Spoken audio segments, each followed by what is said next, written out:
നിർത്തിവെച്ച തിരച്ചിൽ ദുരന്തഭൂമിയിൽ വീണ്ടും നടത്താൻ പോവുകയാണ്. പരിശോധന അടക്കം തുടരും എന്നാണ് അറിയിക്കുന്നത്.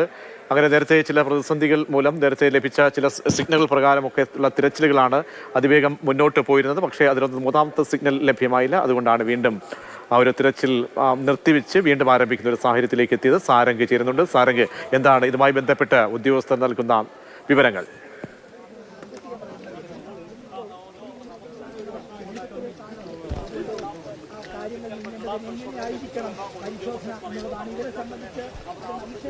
പ്രജീഷ്, പരിശോധന തുടരാൻ തന്നെയാണ് ഇത്തരത്തിൽ തീരുമാനം. ഇവിടെ നിന്ന് മൂന്നാമത്തെ സിഗ്നൽ നെഗറ്റീവായതിനെ തുടർന്ന് അല്ലെങ്കിൽ ഒരു മനുഷ്യ സാന്നിധ്യമല്ല മറ്റേതെങ്കിലും ഒരു മൃഗത്തിന്റെ സാധ്യത എന്ന് പറഞ്ഞിരുന്നു.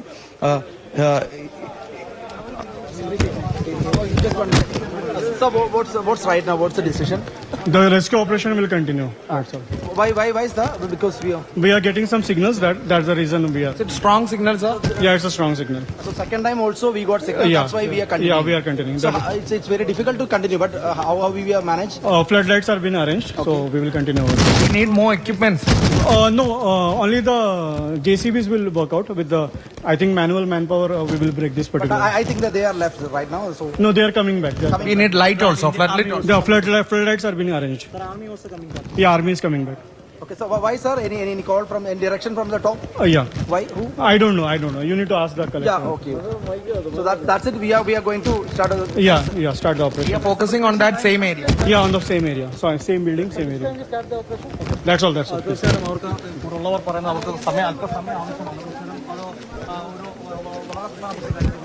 തിരച്ചിൽ രാത്രിയും തുടരുമെന്നാണ് ഉദ്യോഗസ്ഥർ അറിയിക്കുന്നത്. നേരത്തെ സിഗ്നൽ ലഭിച്ച ആ ഏരിയയിൽ തന്നെയായിരിക്കും തിരച്ചിലിന് സാധ്യത കാണുന്നത്. അരുൺ അമർനാഥ് ഉണ്ട്. അരുൺ, എന്താണ് ഉദ്യോഗസ്ഥർ വിശദീകരിക്കുന്നത്? അങ്ങനെയാണ് ഇവന്റെ ഇല്ലെന്നല്ലേ അരുൺ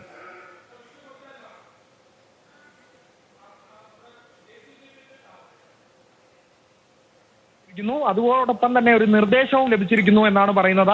ആ നിർദ്ദേശത്തിന്റെ അടിസ്ഥാനത്തിൽ കൂടി ഓപ്പറേഷൻ കണ്ടിന്യൂ ചെയ്യണം എന്നുള്ളതാണ് അവരുടെ തീരുമാനം. അങ്ങനെ സ്ട്രോങ് സിഗ്നൽ ആണെന്ന് തന്നെ ഇപ്പോൾ ഈ നിമിഷം അവർ പറയുന്നു. അതായത് സൈന്യം ഇങ്ങോട്ടേക്ക് എത്തും, അവർക്ക് കൂടുതൽ സംവിധാനങ്ങൾ ആവശ്യമുണ്ട്. സംവിധാനങ്ങൾ എന്ന് പറഞ്ഞാൽ ഈ മണ്ണുമാന്തി യന്ത്രത്തിന്റെ ഒന്നും ആവശ്യകത കൂടുതലില്ല. അതൊക്കെ നിലവിൽ സജ്ജീകരിച്ച് തന്നെയാണ്. ഫ്ലഡ് ആണ് പ്രധാനമായും വേണ്ടത്. ലൈറ്റ് വേണം, വെളിച്ചം. കാരണം ഇരുളണയുന്ന സമയമായി.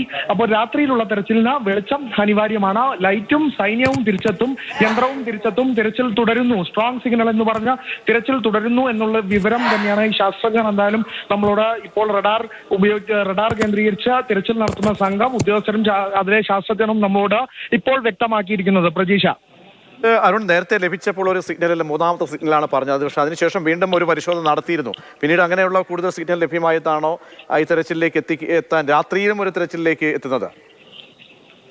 അതായത് രണ്ട് ഘടകങ്ങളാണ് അതിലൊരു സ്ട്രോങ് സിഗ്നൽ എന്ന് അവർ പറയുമ്പോൾ പോലും ഒരു നിർദ്ദേശം ലഭിച്ചിരിക്കുന്നു, തിരച്ചിൽ തുടരണം എന്നൊരു നിർദ്ദേശം ലഭിച്ചിരിക്കുന്നു എന്ന് അവർ പറയുന്നുണ്ട്. ആ നിർദ്ദേശത്തിന്റെ അടിസ്ഥാനത്തിൽ തന്നെയാണ് അവർ ഇപ്പോൾ തിരച്ചിൽ തുടരുന്നത്. ആരാണ് ഈ നിർദ്ദേശം നൽകിയത് എന്ന് നമുക്ക് വ്യക്തമല്ല.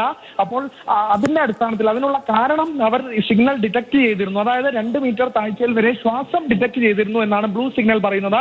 പിന്നീട് അത് മറ്റെന്തെങ്കിലും ജീവജാലങ്ങളുടേതാകാം, എലിയോ പാമ്പിന്റെ ഉൾപ്പെടെ ആകാം എന്നൊരു സൂചനയും അവർ പറഞ്ഞിരുന്നു. പിന്നീടുള്ള ഒരു തടസ്സമായി അവർ പറഞ്ഞത് ഈ കെട്ടിടം ഉൾപ്പെടെ തെരച്ചിൽ നടത്തണം. അത് റിസ്ക് ഘടകമാണ്, അത് റിസ്ക് ഉള്ള ഘടകമാണ്. കാരണം ഏത് നിമിഷം പതിയാവുന്ന ഒരു സാഹചര്യം വരെയാണ് ഈ കെട്ടിടത്തിനുള്ളത്. അപ്പോൾ അതൊക്കെയായിരുന്നു നേരത്തെ അവർ പറഞ്ഞിരുന്നത്. പക്ഷെ തിരികെ എത്തുമ്പോൾ അവർ പറയുന്നത് സ്ട്രോങ് സിഗ്നൽ തന്നെയാണ്. ഇനി വെളിച്ചം ഉൾപ്പെടെ ഉപയോഗിച്ചുകൊണ്ടുള്ള ഒരു തെരച്ചിലിൽ അവർ ശ്രദ്ധയൂന്നുന്നു എന്നുള്ളത് ആണ്. ഇപ്പോൾ നമുക്ക് ആ ഒരു മേഖല കേന്ദ്രീകരിച്ച് തന്നെ തിരയും. മണ്ണുമാന്തി യന്ത്രം എത്തിക്കും, ലൈറ്റ് എത്തിക്കും, സൈന്യത്തിന്റെ കൂടുതൽ സേനാംഗങ്ങൾ ഇങ്ങോട്ടേക്ക് എത്തും എന്നതാണ് ഈ മണിക്കൂറിൽ നമുക്ക് അറിയാൻ സാധിക്കുന്നത്. തിരച്ചിൽ ആരംഭിക്കാൻ പോവുകയാണ് എന്നുള്ളതാണ്. ഏത് നിമിഷം വരെ, ഏത് സമയം വരെ തിരയും എന്നുള്ളതൊന്നും വ്യക്തമല്ല. എന്തായാലും തിരച്ചിൽ ആരംഭിച്ചതിന് ശേഷം അത് വ്യക്തമാകും എന്നുള്ളത് തന്നെയാണ്. ആ ഒരു പ്രദേശം കേന്ദ്രീകരിച്ച് തിരയാൻ പോകുന്നു എന്നുള്ളത് തന്നെയാണ്.